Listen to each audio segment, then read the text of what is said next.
Kumpulan soal latihan asisten Ombudsman 2024. Peraturan Ombudsman Republik Indonesia Nomor 58 Tahun 2023. Soal latihan 5. 1.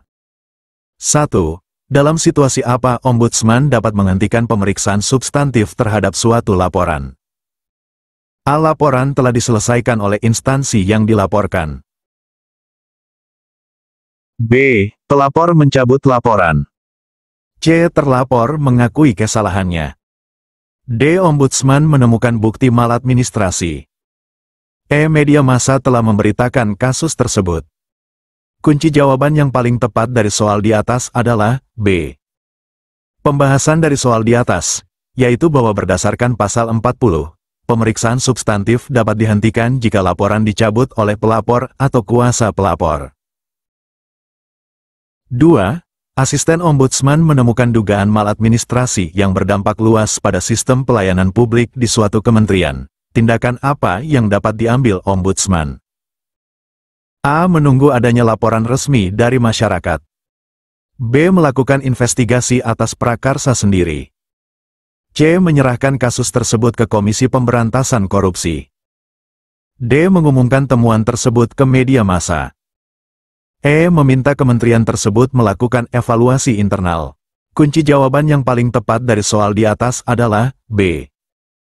Pembahasan dari soal di atas, yaitu bahwa sesuai pasal 41, Ombudsman dapat melakukan investigasi atas prakarsa sendiri jika menemukan dugaan maladministrasi yang berdampak luas dan sistemik. 3. Dalam situasi apa Ombudsman dapat menerapkan mekanisme respons cepat? A. Laporan melibatkan pejabat tinggi negara. B. Kasus telah berlangsung lebih dari 2 tahun. C. Pelapor adalah tokoh masyarakat terkenal.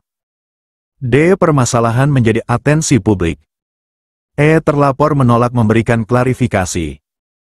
Kunci jawaban yang paling tepat dari soal di atas adalah D. Pembahasan dari soal di atas, yaitu bahwa berdasarkan pasal 42, salah satu kriteria penerapan respons cepat Ombudsman adalah jika permasalahan menjadi atensi publik. 4. Apa yang harus dilakukan asisten Ombudsman jika menemukan maladministrasi namun telah memperoleh penyelesaian dalam proses pemeriksaan? A. Menyusun laporan hasil pemeriksaan, LHP, lengkap. B. Menghentikan pemeriksaan tanpa dokumentasi. C. Menyusun LHP yang disederhanakan. D. Melanjutkan pemeriksaan hingga tahap rekomendasi. E. Meminta pelapor mencabut laporannya. Kunci jawaban yang paling tepat dari soal di atas adalah C.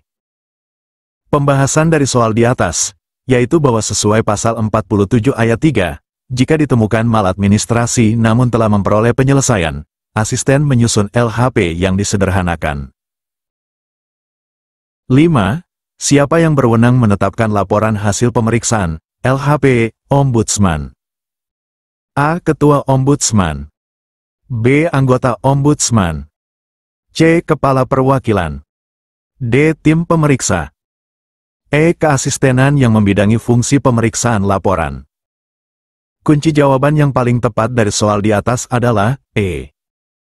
Pembahasan dari soal di atas, yaitu bahwa berdasarkan pasal 44 ayat 1, LHP disusun oleh keasistenan yang membidangi fungsi pemeriksaan laporan. 6. Dalam proses mediasi oleh Ombudsman, apa yang harus dilakukan jika salah satu pihak keberatan terhadap mediator yang ditunjuk? A. Mediasi tetap dilanjutkan dengan mediator yang sama. B. Mediasi dibatalkan dan kasus dikembalikan ke tahap pemeriksaan. C. Ketua Ombudsman atau Kepala Perwakilan menugaskan mediator pengganti. D. Para pihak diminta memilih mediator baru secara bersama. E. Kasus diserahkan ke pengadilan untuk penyelesaian. Kunci jawaban yang paling tepat dari soal di atas adalah C. Pembahasan dari soal di atas, yaitu bahwa sesuai pasal 52 ayat 2, jika ada keberatan terhadap mediator, Ketua Ombudsman atau Kepala Perwakilan menugaskan mediator pengganti. 7. Asisten Ombudsman sedang menangani kasus yang melibatkan kebijakan kontroversial suatu kementerian. Dalam proses pemeriksaan, ditemukan indikasi pelanggaran prosedur yang berdampak luas. langkah apa yang paling tepat diambil asisten tersebut? A. Langsung menyusun rekomendasi untuk kementerian. B. Mengumumkan temuan ke publik melalui media massa. C. Menghentikan pemeriksaan karena kasus terlalu kompleks. D. Melaporkan temuan ke asisten senior untuk tindak lanjut. E. Mengusulkan investigasi atas prakarsa sendiri ke anggota Ombudsman. Kunci jawaban yang paling tepat dari soal di atas adalah E. Pembahasan dari soal di atas, yaitu bahwa berdasarkan pasal 41, jika ditemukan dugaan maladministrasi yang berdampak luas, asisten dapat mengusulkan investigasi atas prakarsa sendiri. 8. Dalam situasi darurat terkait pelayanan kesehatan yang menjadi perhatian publik, apa tindakan pertama yang harus dilakukan asisten ombudsman? A. Menunggu laporan resmi dari masyarakat. B. Mengusulkan penanganan melalui respons cepat ombudsman. C. Melakukan investigasi mendalam selama 30 hari. D. Menyusun rekomendasi darurat untuk instansi terkait. E. Mengumumkan kasus tersebut ke media untuk mendapat perhatian pemerintah. Kunci jawaban yang paling tepat dari soal di atas adalah B. Pembahasan dari soal di atas, yaitu bahwa sesuai pasal 42-43, dalam kondisi darurat yang menjadi atensi publik, asisten dapat mengusulkan penanganan melalui mekanisme respons cepat ombudsman. 9. Apa yang harus dilakukan asisten ombudsman jika dalam proses pemeriksaan ditemukan bahwa kasus tersebut sedang dalam proses pengadilan? A. Melanjutkan pemeriksaan hingga tahap rekomendasi. B. Menghentikan pemeriksaan dan menutup kasus. C. Berkoordinasi dengan pengadilan untuk penanganan bersama. D. Mengalihkan kasus ke tim investigasi khusus. E. Meminta pelapor untuk mencabut gugatan di pengadilan. Kunci jawaban yang paling tepat dari soal di atas adalah B. Pembahasan dari soal di atas, yaitu bahwa berdasarkan pasal 40, pemeriksaan substantif harus dihentikan jika substansi laporan telah menjadi objek pemeriksaan pengadilan. 10. Dalam proses mediasi kasus pelayanan publik, para pihak mencapai kesepakatan. Apa langkah selanjutnya yang harus dilakukan asisten ombudsman? A. Menyusun rekomendasi berdasarkan hasil mediasi. B. Melanjutkan pemeriksaan untuk memastikan implementasi kesepakatan. C. Menutup kasus tanpa tindak lanjut. D. Membuat berita acara kesepakatan mediasi. E. Melaporkan hasil mediasi ke Dewan Perwakilan Rakyat. Kunci jawaban yang paling tepat dari soal di atas adalah D. Pembahasan dari soal di atas, yaitu bahwa sesuai pasal 53, hasil mediasi harus dituangkan dalam berita acara kesepakatan mediasi. 11. Asisten ombudsman menerima laporan terkait dugaan maladministrasi di sebuah BUMN. Setelah dilakukan pemeriksaan awal, ditemukan indikasi kuat adanya penyimpangan prosedur. Apa langkah paling tepat yang harus diambil asisten tersebut? A. Langsung menyusun rekomendasi untuk direksi BUMN.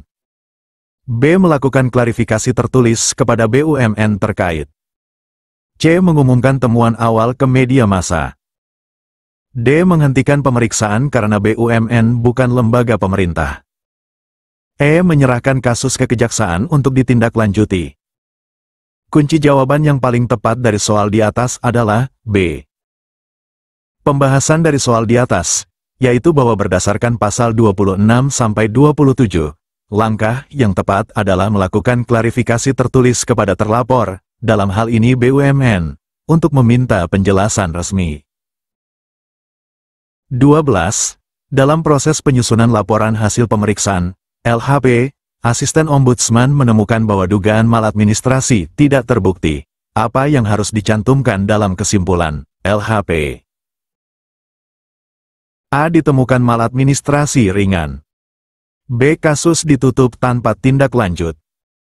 C. Diperlukan pemeriksaan lanjutan. D. Tidak ditemukan maladministrasi. E. Terlapor direkomendasikan untuk meminta maaf. Kunci jawaban yang paling tepat dari soal di atas adalah D. Pembahasan dari soal di atas, yaitu bahwa sesuai pasal 44 ayat 5, jika dugaan maladministrasi tidak terbukti, Kesimpulan, LHP harus menyatakan tidak ditemukan maladministrasi. Audio Jungle.